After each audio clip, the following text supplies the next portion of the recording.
Hello, everybody, and welcome to The Scares That Shaped Us, a podcast about horror writers and the stories that made them. I'm your host, Matthew Jackson. We are back, everybody. We had an unscheduled break last week due to some very weird scheduling circumstances that I won't get into, but we have made it through the break. We are back. I promise we're going to make it up to you, and we're going to start with a banger of an episode. Stephen Graham Jones is back for his third visit to this podcast. We're going to talk about his new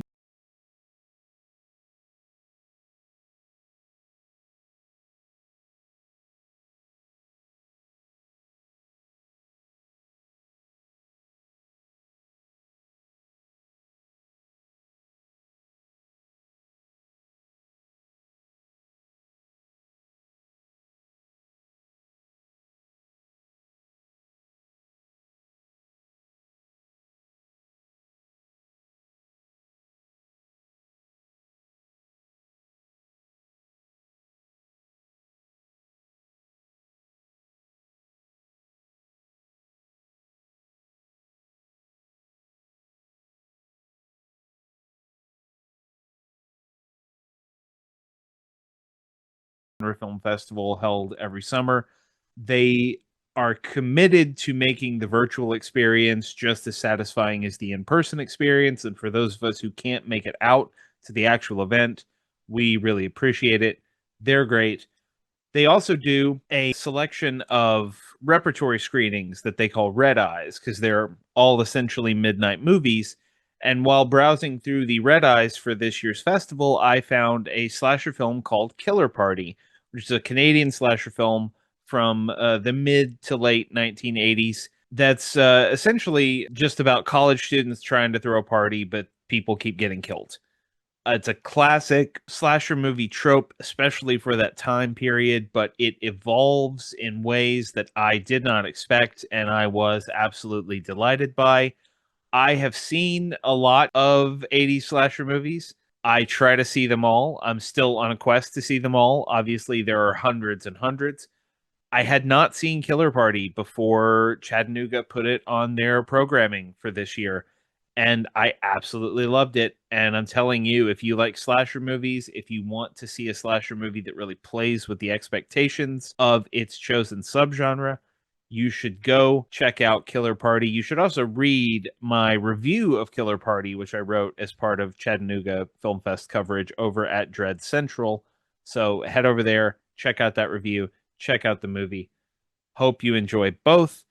But for now, we are going to head over to our interview with the one and only Stephen Graham Jones.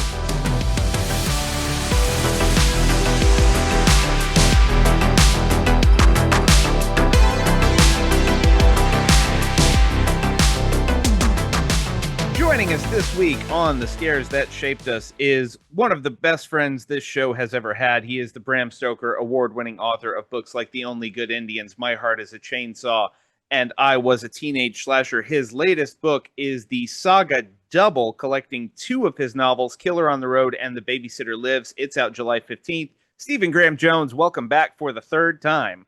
Man, I'm happy to be here. Thanks for having me. Oh, always great to have you.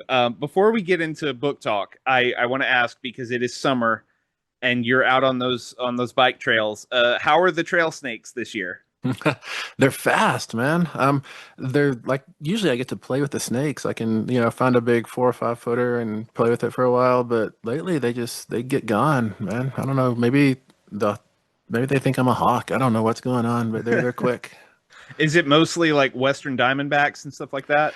No, we don't see, or I don't see many rattlesnakes on the trail. When I do see a rattlesnake, I mean, I'll try to get them off the trail, but they're usually is so bad attitude they want to get off in the first place. But Yeah, no, usually it's I think they call them up here gopher snakes. I always grew up calling them bull snakes. bull snakes. Okay, is that Yeah. is that different from the because there's the real name of the snake, and then there's what you call the snake out in the country. Yeah. Like I Yeah. just recently figured out that what we always called chicken snakes are actually called rat snakes.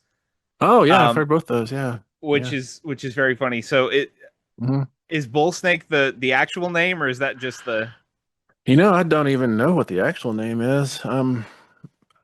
Yeah, I don't know. Like, they're just bull snakes, and you knew a bull snake. You knew that they wouldn't. I mean, they're pretty bad attitude themselves, but they also don't have real venom, So they're not. They just scare you. Yeah, yeah. So your latest book is two books in one. Hmm. The Babysitter Lives, which was previously released as an audio exclusive a couple years ago, so Hmm. people might have heard of that. But if in case people haven't heard of The Babysitter Lives, could you tease us a little bit about what that story is? Yeah, Charlotte is a high school senior. She has the SATs the next day, and she pulls a last minute babysitting gig for Friday night at this house she has not set for before. She's going to be watching a couple of young twins. I believe they're what, 5, 6 years old. They're pretty young, and Ron and Desi. And she settles in. Her goal is just to put them to bed early so she can hit the books, so she can be ready for her test, so she can start the rest of her life.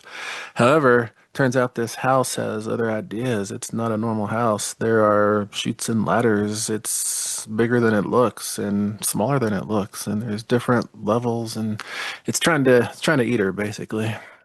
It's one of my favorite stories of yours because of the way it evolves. Hmm. It starts in such a when a stranger calls kind of Hmm. place and keeps moving until it becomes this almost like cosmic thing. And I love how weird it gets. Like it's one of those things I had to listen to it twice to really Hmm. digest all the layers. And I love the audio edition, which Isabella Star LeBlanc narrated. And if you haven't heard that, you go listen to it. It's wonderful. But um, why why was now the right time to bring it out in print? It's less about that we were strategic and we said, all right, July 2025. It's more about where does this fit in the schedule? When is there going to be a few months where I don't have a book out that we can make these two books happen? Oh, it was that, and also we knew we wanted to do a flip book, and as part of Saga's 10-year like celebration, and so I had these two novels ready to go, one of which has come out already in audio form, and it was also Saga's 10-year anniversary. It seemed like the perfect time. Yeah, you've been a Saga guy for a really long time now, working with Joe Monty over there. Hmm. Um, I know that in the past you have talked in interviews about people encouraging you to space your novels out a little Hmm. bit to not throw out four per year or whatever. Hmm. But I feel like here you cheated a little and you got to say like, well, it's only one book, but it's two novels. Um, Yeah. so where did Killer on the Road come in? Like, how far back does this story go? Like when did I write it? Yeah, I believe oh no, I know I wrote it in the same, like there was 3 months in which I wrote three novels, Killer on the Road, Babysitter Lives, and The Only Good Indians. So this would have been probably 2018, I bet. Maybe it could have been 2017, but I feel like it was 2018. Yeah. I hate you. Just oh no, I just wrote three novels. Just that's not as bad as your story about continuing to accidentally write novels when you were trying to deliver a novella to Oh, Datlow. this is one of those. This is one of This is those. this is Yeah, one of those. this is one of those misfires. Like I was like trying to do a 110-page story and it turned into a novel. And I honestly can't remember if I wrote Babysitter or Killer first. I don't know which one of them was like March instead of April. But I know that Good Indians was third, and then Mannequins was fourth. So we're yeah, Mannequins was the one that finally closed Hmm. that Hmm. chapter. So we're talking around it a little bit, but Killer on the Road is the story of a girl named Harper who is mad at her mom and essentially decides to she's done, she's running away. And this is all in Wyoming, correct? Hmm. Yep. Wyoming in the 1990s. Um, the yeah, it feels like the 90s. Actually, I'm working with someone right now on a feature for one of my books, and I hit the same wall where they asked me when is this set, and I realized I didn't know, and I I've I have to go back and read my own books to see what the markers are, like who was on the news or what was happening in the world or what was the technology people were holding in their hands. I never can remember that kind of stuff, man. I like how sort of non-specific it is with regard to time, but it isn't Hmm. really it isn't really a smartphone story. So No, we it's can not. we can No. place it in that Yeah. pre cell phone kind of days. It is, Um, but also Harper and her boyfriend both have like a cultural awareness of stuff like Snowman's truck and Smokey and the Bandit, and they know BJ and the they Bear's knew BJ and truck. the Bear. Yeah. Yes, that was an amazing reference that you brought up BJ and the Bear. Man, I hadn't thought about that in so long. There might have been an Every Which Way But Loose reference in there, and I There missed might have it. been, yeah, Just yeah, all the trucker stuff. You mentioned this started as a novella, and yeah. I can sort of see the intent there to kind of be like, oh, this will be girl and her friends on the road. Mhm, There's a mysterious killer after them. Quick, easy, like we'll resolve this. It'll be like Duel, right? It'll mhm. be just a in and out. Why do you think it grew so much for you? I think it grew so much because number one, I got to know Harper and kind of her issues, her desires, her regrets, her longings, and so she just needed more room to be a person on the page. But even more so, I think I got to know Bucket Mouth, and Bucket Mouth is a he's a chatty bad guy. You know, he likes to monologue, and I couldn't like he's not a kind of guy. He's not the kind of person I'm very good at shutting up anyways. I don't think he goes on too long, but it's not for me to say. Maybe he does go on too long. But he is not he's not a ninja killer. He doesn't sneak in and kill in the shadows. He likes to have some spotlight and some staging, you know? Yeah, Bucket Mouth. I can't wait for everybody to get to know Bucket Mouth. I think he's Hmm. one of your best villains Hmm. ever. Like he's up there with Dark Mill South for me in terms of your bad guys.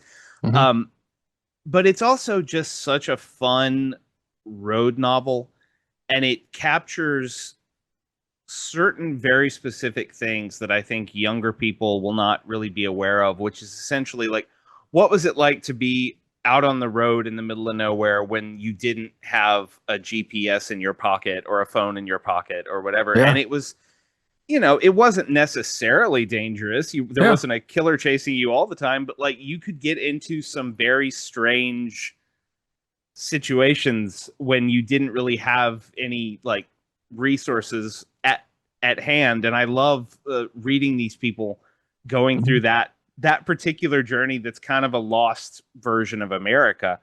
Yeah, um you're totally right. And you know the way you said that, I told this story before on I told it to somebody. Maybe I told it to Clay on Fearmongers or in a live edition of Fearmongers. I don't remember for sure. But exactly what you're talking about is one time I was driving across these I mean, I hesitate to call them wastelands, but when you're lost in them, it feels like a wasteland. It's just another place to be. But and this was well before like even MapQuest and of course, well before cell phones. And I stopped at a lonely rest stop. It was like a Dennis Etchison rest stop. You know, it was like nothing else for 100 miles around. And I had no idea where I was. And what I was doing on this trip was somebody was paying me like $50 to deliver a car from Texas to Washington or Oregon, somewhere up there. And I had said yes on the spot, and they give me some money, and I took off, and I had a cut off shirt like I'm wearing now, and shorts and some flip flops on. That's all I had. I didn't even have a toothbrush, you know. I didn't have much plans, and so I stop at this rest stop, and I figured I could figure out where I am by calling the operator. So I drop a quarter and I push zero, and the operator comes on. I said, "Hey, can you tell me where I am?" And she said, "No, I can't." And I thought she said, "Legally, I can't tell you where you are." And so I thought this must be like one of those games where I have to ask the right way. So I asked in all the ways I could think of to ask about where I was. What I didn't even know what state I was in, and maybe like 20 or 22, I don't know.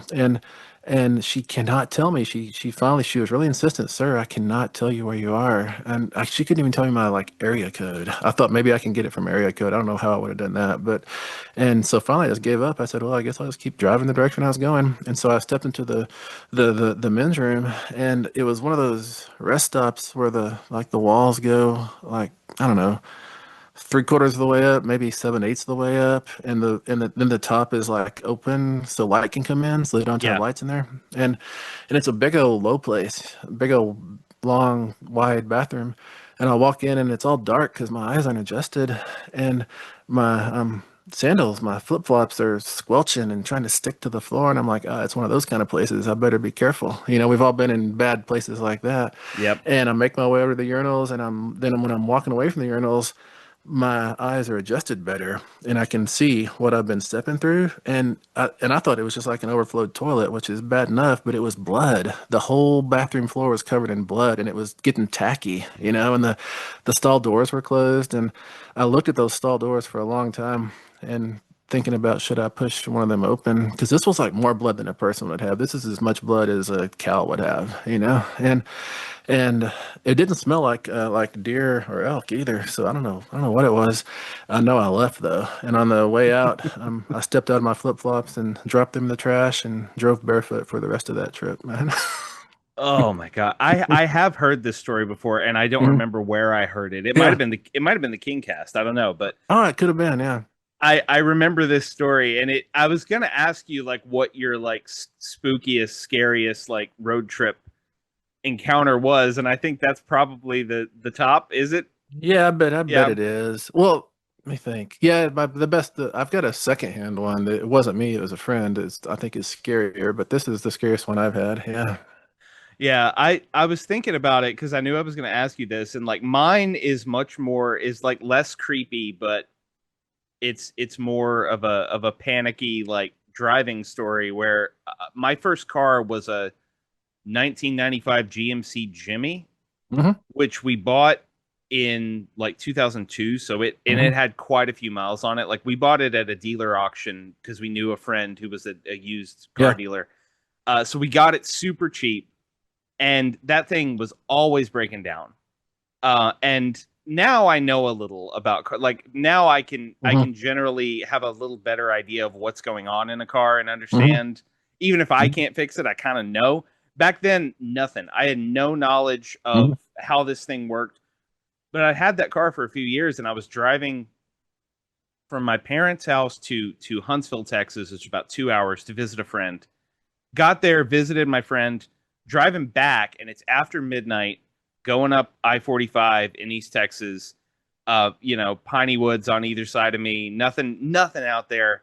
Um, and my car starts doing this horrible like bucking, knocking thing where like every if I pushed it to 70 it would just start banging and I could feel it under my feet banging and it was like skipping and skipping and it was all the gas stations were closed.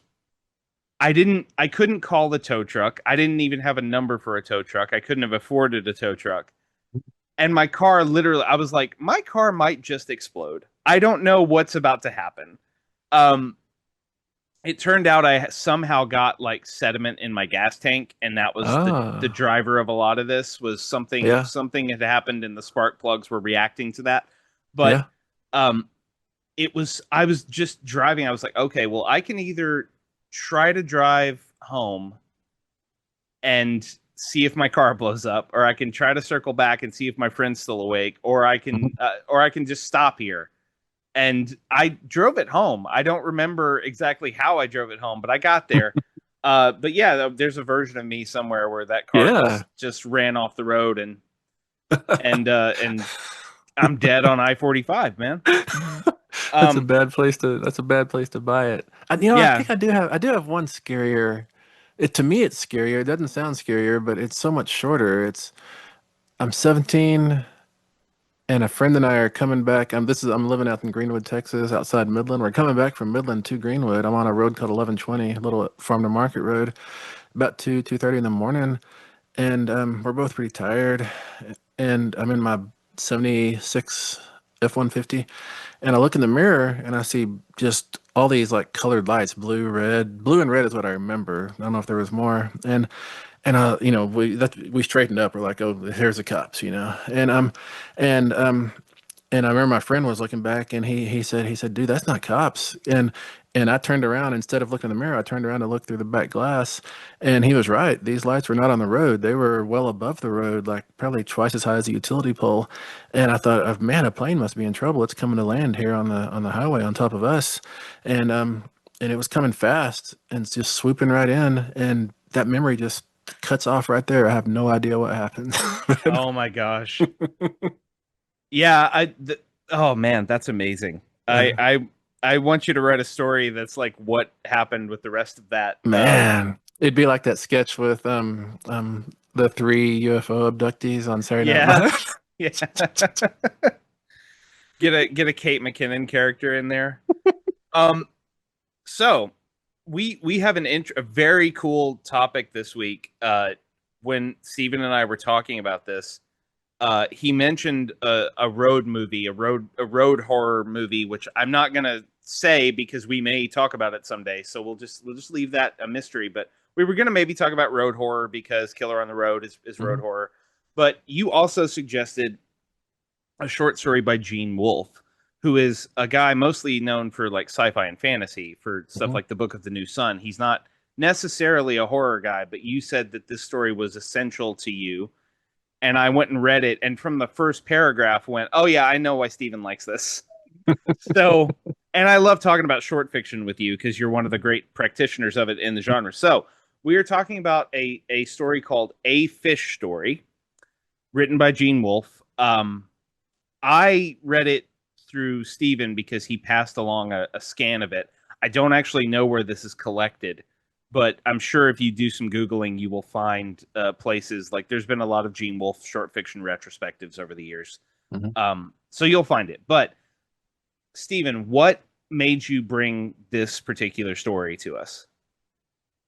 Number one, I appreciate how economical it is. I like that it's, let me see, I've got it printed out right here. What is it, 5 pages? One, two, three. Yeah, it's 5 pages. And those are not even full pages. It's really more like 3.5 or 4 pages.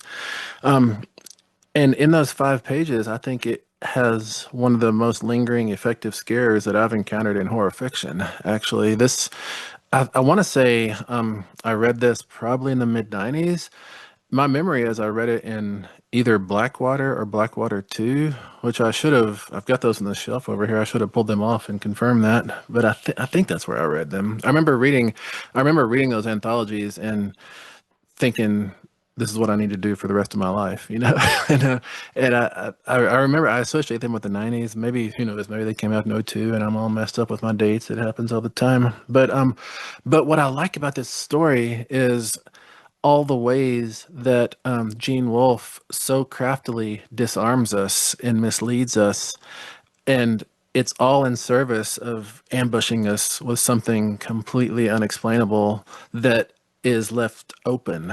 We don't have it tied up with a neat bow at the end. Do you want me to synopsize the story? With, Well, I mean, we can just kind of talk through it yeah, together. right, right. But so yeah, it's so brief and Mm-hmm, so atmospheric in its brevity. But it's basically the narrator, who I doesn't ever get a name, so I guess we can call him Gene.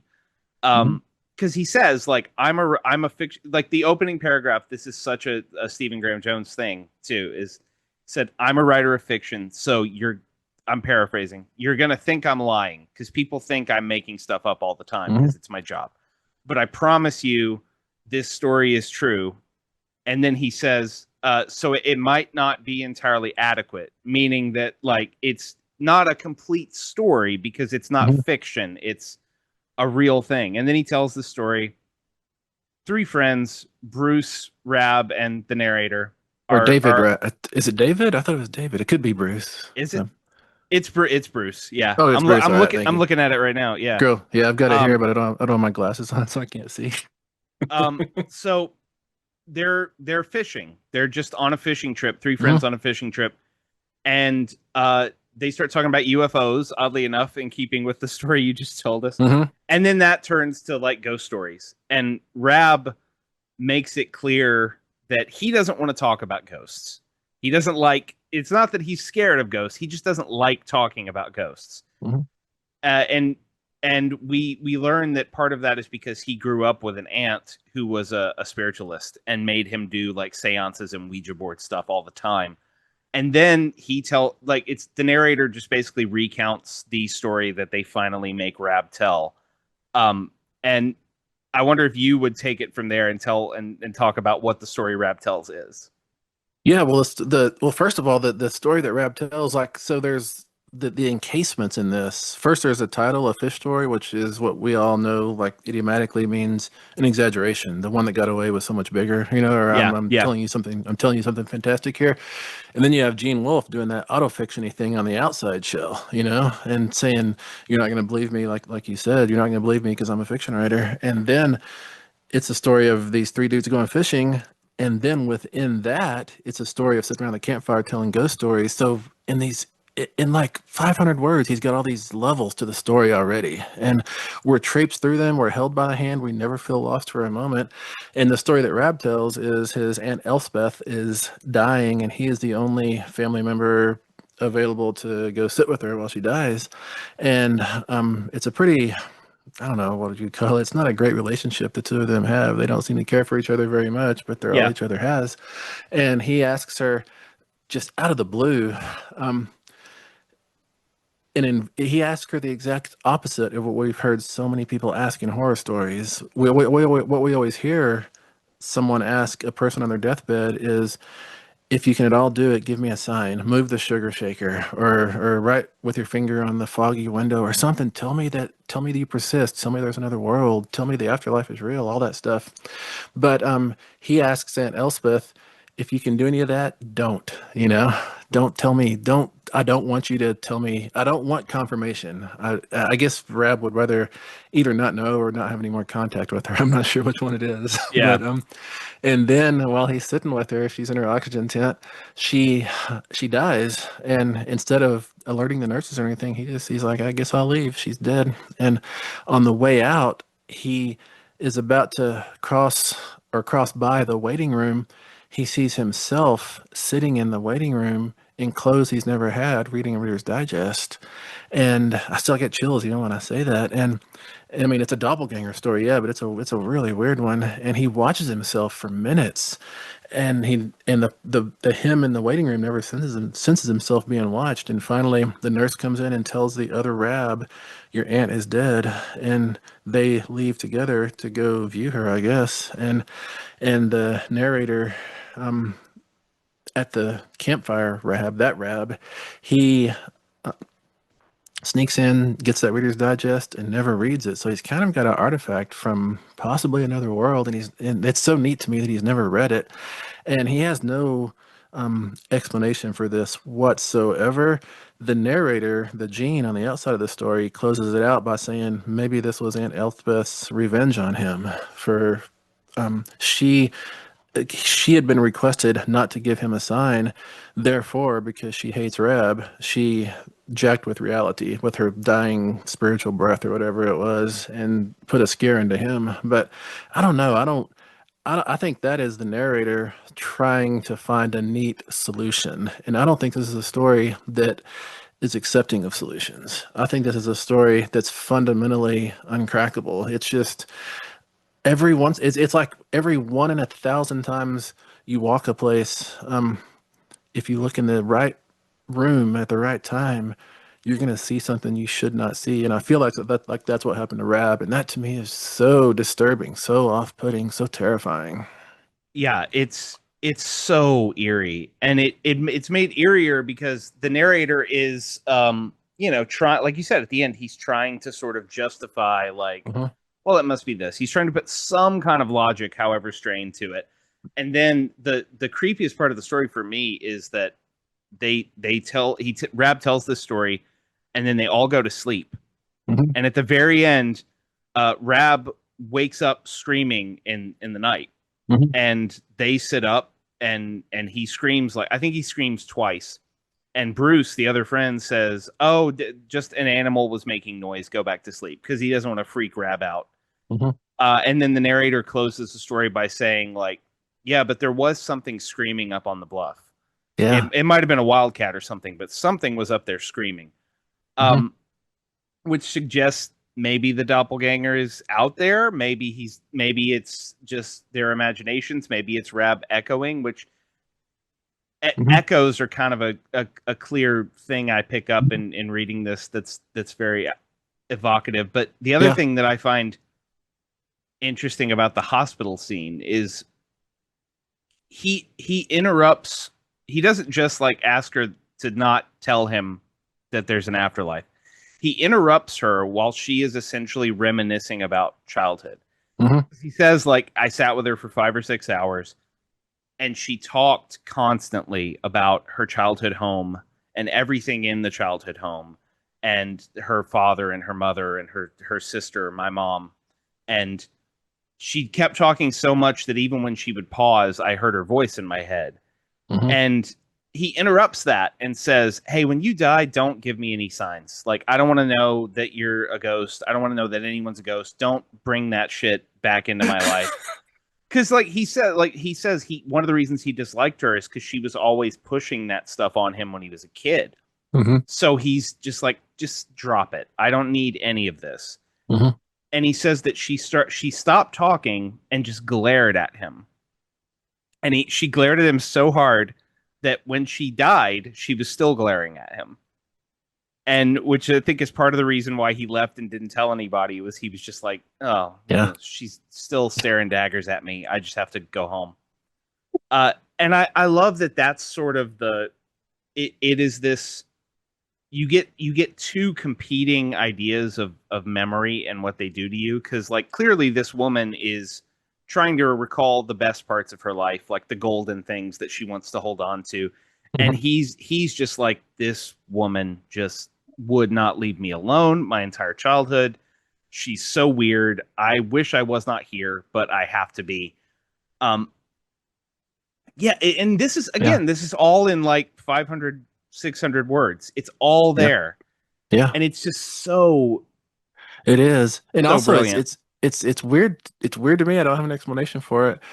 When the nurse comes to tell other Rab that Aunt Elspeth is dead and they leave the waiting room together, they walk right past Rab Prime and they don't see him. And I Yeah, cannot understand, like, is he stepped into a ghost dimension for a moment? I don't know what's going on.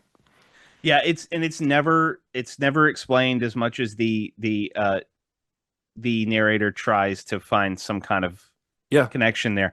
But this brings me to like I said, the first paragraph set me off of like, Hmm. because you and I have talked about this before, this kind of auto fiction thing Hmm. of essentially rooting the reader in a certain perspective so that you can then swerve on that perspective in Yeah. some really interesting ways. And you've done it like it's all over I Was a Teenage Slasher. There's a lot Hmm. of stuff in Hmm. there about Tolly saying, this is what happened, and then later saying, well, that's how I wish it would have happened, but it Hmm. actually happened this way. Yeah. Why does that kind of autofiction, those little narrative quirks, why do you think it sticks for you so well as a reader? I wonder if it's that I cut my teeth on Philip K. Dick. And like when you read Valis, and he's both Philip K. Dick and Horse Lover Fat, and he's talking about himself as if he's a different person. I read this when I read Valis the first time. I'm probably 21 or 22, and I feel like it coded me for that kind of stuff for the rest of my life. But I also I love stuff like Gertrude Stein writing the autobiography of Alice B. Toklas, and I love all of John Barth's many, many metatextual layers and nested narratives and all that stuff.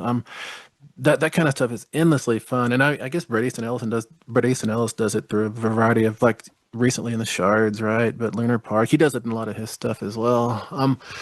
I'm really attracted to that kind of build, that kind of dynamic. However, at the same time, I remember, like, maybe what was this, 3 years ago, I got contacted by an anthology, and I can't say which one. I had to sign NDAs, but and I said, and it seemed like a great opportunity, and they had good people, and I said, sure, I'll play. And then it came time to write the story, and the story they wanted me to write was a story with a scary made up thing that happened to me, Stephen Graham Jones, and I backed off. I canceled that contract because I can't.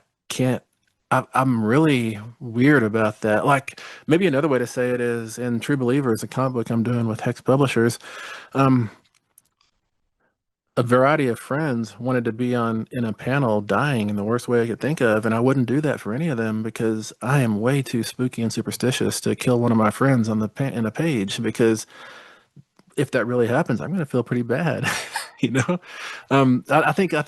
I think me saying it, like, I mean, to tell you the truth, I really agree with Alan Moore. I think words are magic, words are spells, and I think you've got to be really careful with what you say. Therefore, I love autofiction in a play sense.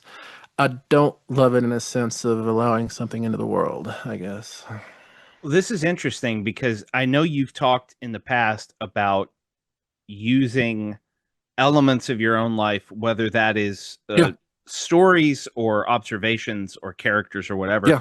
and using them to kind of get the juices flowing again if you ever feel stuck on something. Hmm. So, as you're doing things like that, as you're borrowing bits from just your walking Yeah. around world, what sort of responsibility do you feel to then like make sure that everyone you care about who figures in those stories comes out okay?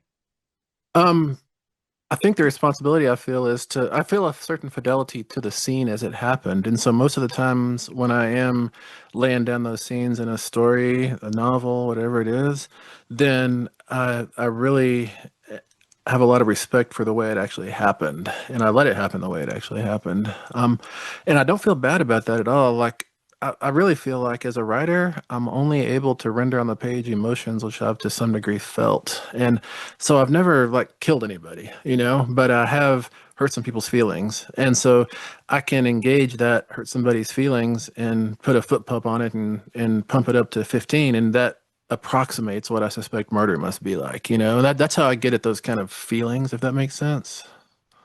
So I want to go back to, and you've told this story a bunch of times, but Hmm. now since we're talking about this, I want to go back to what you talked about when The Only Good Indians was coming out, which was that book was partially inspired by your promise to an elk that you would use every part of that elk, and then Yeah. doing your best to fulfill that promise, knowing maybe that if you gave free meat to somebody, they might throw it in the trash or never cook it or whatever. Yeah. Was that um was that sort of an exorcism for you to try to get those all that negative energy surrounding that promise you made out?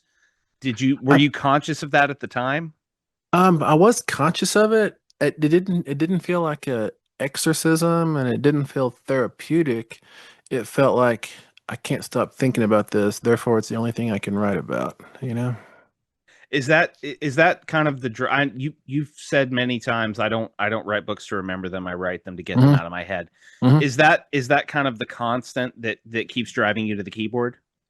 Yeah, it kind of is. Yeah, I feel like my head gets way too full with memories, thoughts, maybes, all that stuff, and the only way I have to get rid of it is I mean, I can go get concussions, but that's got a limited shelf life. It's not gonna help me in the long run. So, hammering all that stuff into a keyboard is the only way I have to get rid of it.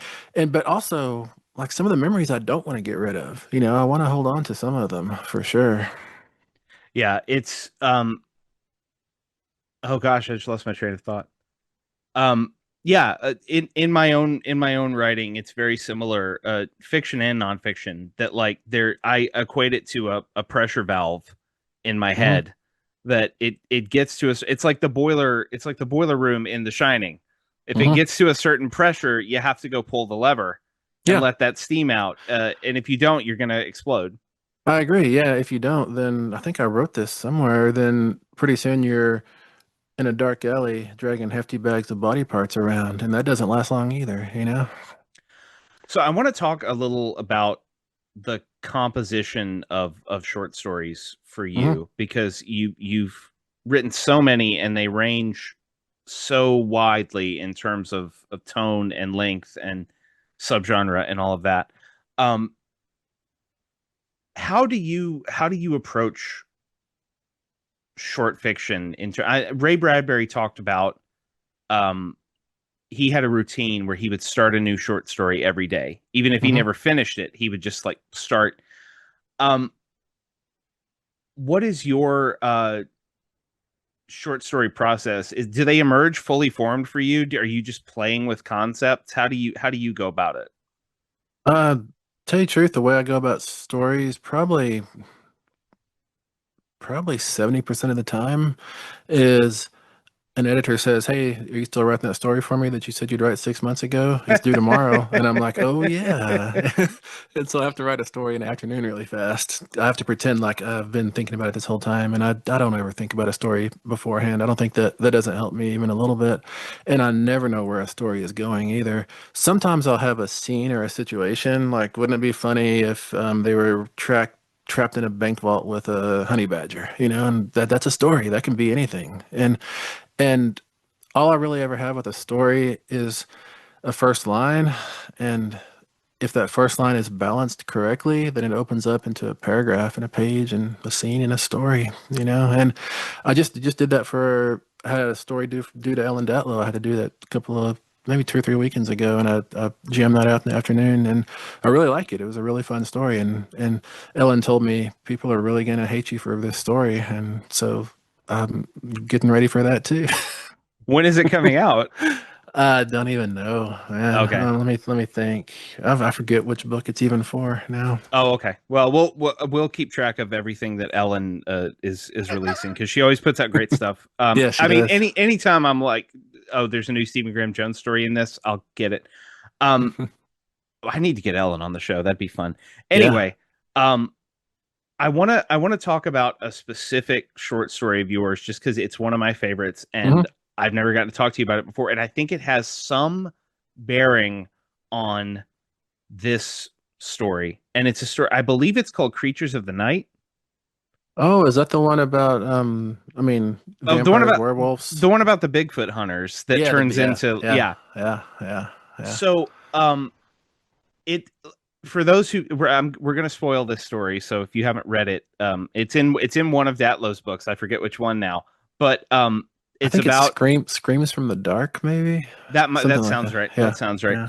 Um so it's not a nested narrative in the sense that it's not a guy recalling a guy recalling a guy or anything like that, but it is a story that evolves in truly unexpected strange ways because it's about these Bigfoot hunters, and they're out one night and they're thinking maybe they're going to catch a Bigfoot, maybe they're going to Hmm. finally get one on camera, and one of them hits a Bigfoot with their van and is amazed and astonished and like, I'm going to tell the world about this amazing discovery, and I have a corpse now to prove that I found it. And then it's revealed that the Bigfoot is a costume, and there's actually a vampire inside the Bigfoot costume because the vampire thought that that might be a more fun way to hunt because vampires get bored sometimes with the normal way of hunting. Um, so what does that story just start with Bigfoot hunter shenanigans, or does it start with what if a vampire wore a Bigfoot costume? And isn't there like there's another nesting in there too, isn't there? It seems like there's a werewolf also. There Like maybe is there is there there's is a I like a think thing where they're d- like, yeah, does it go Bigfoot, then there's a werewolf, then there's a vampire at the very middle or something like that. But it's yeah, something like that, yeah. yeah. But no, this definitely started as only a Bigfoot story. But I get what I saw was I think Datlow had given me a 6,000 word cap for that. That's usually what she does. And so I got maybe like 800 or 1,000 words into it. And I realized immediately that if I allow myself to talk about actual Bigfoots, this is going to be a novella because I love talking about Bigfoots.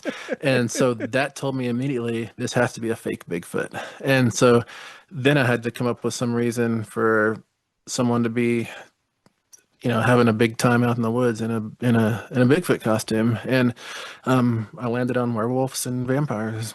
Yeah. uh is is uh is Bigfoot your favorite cryptid, do you think? Yeah, I think let me make sure about this. Yeah, Bigfoot is by far my favorite. I can't think of any others that I like even close.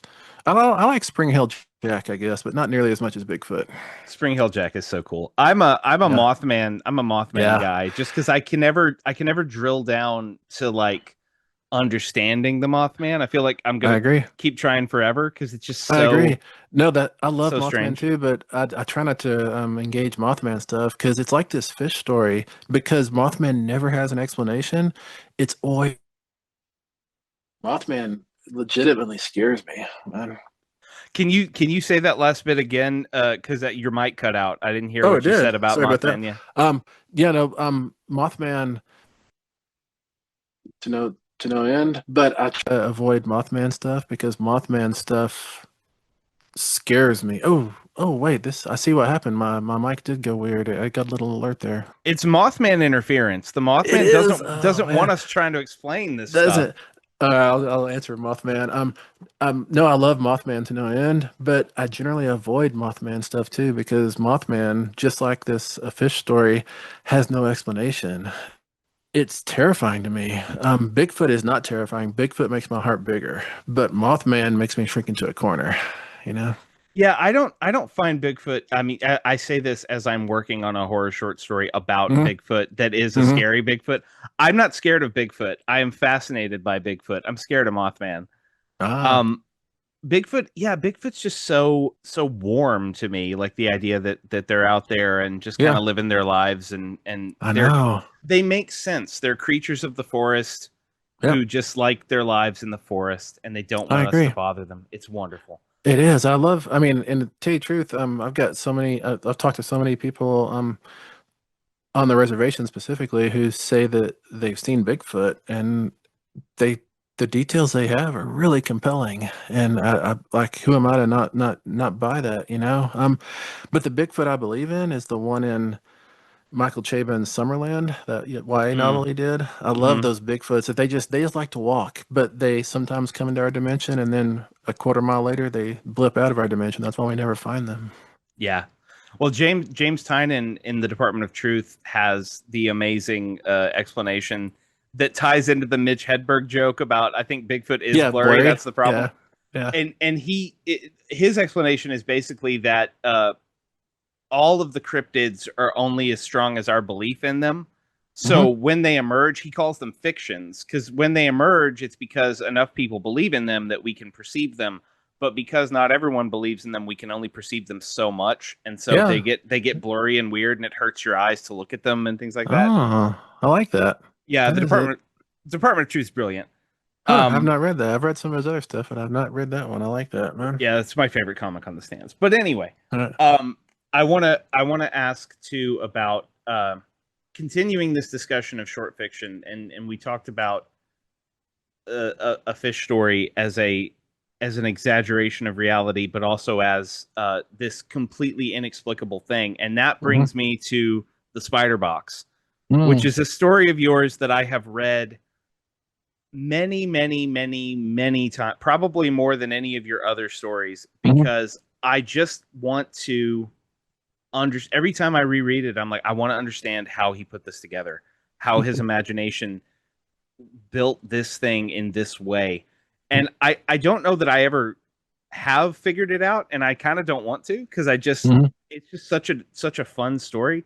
How did that one start for you?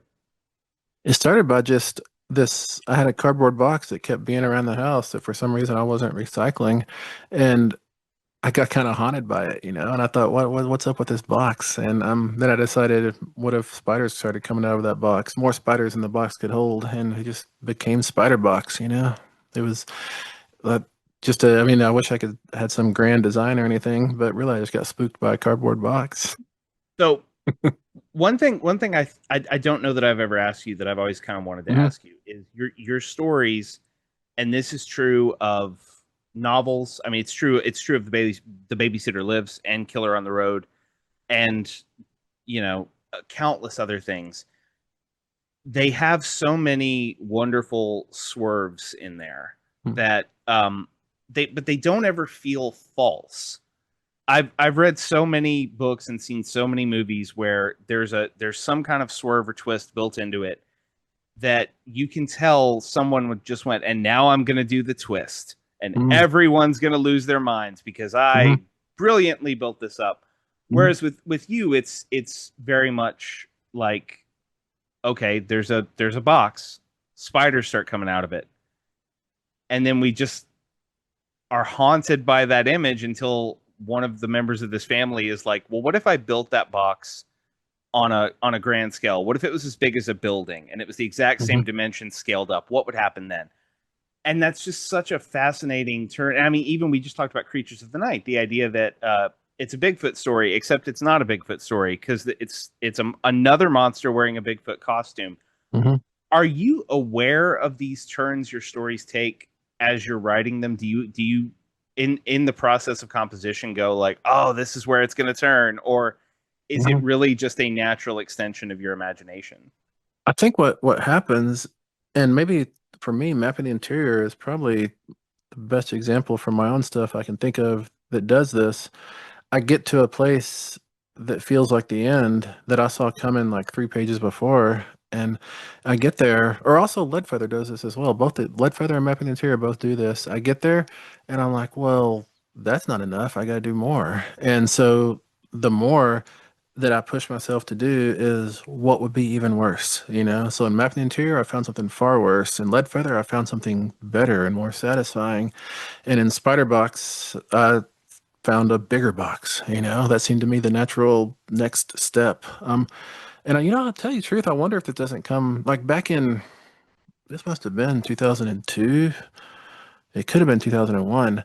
I hired on with this publisher, Rugged Land, out of New York. They specialized in books that would turn into movies, and they had a lot of capital. They were pretty slick. They had talented people, and they said for us to turn you into a commercial writer, we need you to go to Robert McKee's screenplay writing seminars. And they sent me through all those, those screenplay seminars, and they were fun, but I mean, they were I guess they weren't Blake Snyder. Robert McKee has a totally different mechanism, but in the same arena, anyways. But one thing that I really liked that Robert McKee always preached was for the big next worst step or the final development, the big twist, you have to do the inverse of the inverse. Like the inverse is like the turning inside out of the good in the story, which where it all becomes malignant. And then as a writer, you have to find the elegant inverse of that, which is actually magnifies it and makes it so much worse. And I was really fascinated by that. And I think I still am fascinated by that. And I feel like I'm always pushing myself to look for that. So I want to make a quick point because we've talked a lot about your speed here, and I just want to say for Mhm. aspiring writers, like Steven's not normal. Steven is Steven is exceptional in his composition speed. So like, don't feel bad if you don't hit the milestones that he hits with these novels. He has a magic keyboard too, but we won't talk about that. Um, no, but you talked about that, like what's the next worst thing? And Killer on the Road is such a great example of that in your work because it's literally just like for much of the book, it's stops on a map. It's they talk to each other and say, "What's the next exit?" And it's them trying to figure out how to get through this crazy night, uh, through like rest stops and gas stations and places to get water because the radiator's overheating and all that other stuff. Mhm. And I with each one, they get into another predicament. And then the next chapter is, okay, well, how do they get back on the road? How do they find a way out of this one? And it just keeps going up and up and up and up and up. And it's such a great, I feel like it's such a great like point of study for anyone interested in Mhm. like how you write horror stories. Yeah, My question to you though is what do you do when you get stuck in those escalations? Do you ever like go write an escalation and then go like, that's not right, and go back and try it again? I do. Yeah. And right now I'm actually, I think as of today, I'm nearly 9 weeks into writing a novel. And I told my wife I can finish it this week, but I think I was lying. I think I might finish it on tour. Which is take it, and it's a short novel. I'm trying so hard to write a short novel again, like Babysitter Lives or Killer on the Road, and that's what's making it take longer than it usually does. But I do keep hitting that same wall of I'll write a chapter, an escalation of some sort, a big like bloody set piece or something, and then um I realize that it doesn't actually belong there, and so I erase it and start over. And it's not about like if that was chapter 15, it's not about rewriting chapter 15. It's about going back to chapter 4 and modulating chapter 4 differently such that then chapter 15 expresses naturally from the story. And to me, the problem, like when you hit that wall when you're writing a novel specifically, the wall is never because of the actual scene or chapter you're writing. In my case, it's always something you did 80 pages ago, 90 pages ago that you thought was golden, but turns out it was something that once it magnifies through all the subsequent chapters, it expresses in a way that derails the novel. And you as a writer have to go back and say, that's the misstep. I should have done this just a shade different and everything will flow better. Is that something you tend to revise on the spot, or do you wait for completed drafts to do that? No, I have to revise it on the spot. Not because of like, I don't know, psychological temperament or anything, just because for chapter 15 to understand what it's doing, I have to understand what chapter 4 is, what its character is. So you're more like I read once, I think it's in Stephen King's On Writing that like Kurt Vonnegut used to rewrite his novels on the fly a page at a time. Hmm. He would literally just do like page 34 today. Okay, well, that's not a great page 34. Let me do another one. And he would just do that over and over and over until he got the perfect page and then keep going. Um, whereas, there are lots of us who, write a draft and go, well, that's Hmm. garbage. What do I do to make it less garbage? And your way sounds more efficient, but I'm not sure I can do it. Yeah, Um, I don't know, man. I don't know about efficient. For this novel, I think right now it's sitting about 60,000 words, and I'm trying to keep it at 90. But I think to get those 60,000, I've written about 120, 130,000 words, So it doesn't feel efficient. It feels like I'm hitting the walls every time I sit down at the keyboard. But actually, I'm liking it too. It's a weird novel. I'm writing it in a different way than I've ever written a novel. Oh, I say ever. I think ever since my very first novel, I haven't written a novel in this manner. so we're nearing the end of our time, but before you go, because I always like talking about horror movies with you, Mhm. what have you seen lately that you really dug? I never can remember. I'm gonna go to my list here. I keep a list for best of 2025. Let's see what I've liked. Um, oh, the movie I saw late this year, Cuckoo. I love Cuckoo, but that's actually from last year. Yeah, Um, Cuckoo's great. yeah, yeah. I like Sinners, of course. That was a ball. I guess Sinners is the only thing I have on my list. Maybe I haven't been keeping my list very well. I don't even know. Did you see Hard Eyes? Oh yeah, Josh's. I liked Hard Eyes. That was nothing but fun, man. Yeah. Hard Eyes is fantastic. I want to ask you about did you see there's a film that hit Shudder like a month and a half ago maybe called The Surrender? No, I don't even know, but I haven't looked at that one. It's My Shutter app. It on the main TV. I like to watch Shutter on here in my house. My Shutter app. Unless I click through really fast, it always plays the audio of one movie over the video of another, which is not oh the my most fun thing. gosh. Yeah. Shudder, what's up? Um 10 years of Shudder. Y'all need to get on that.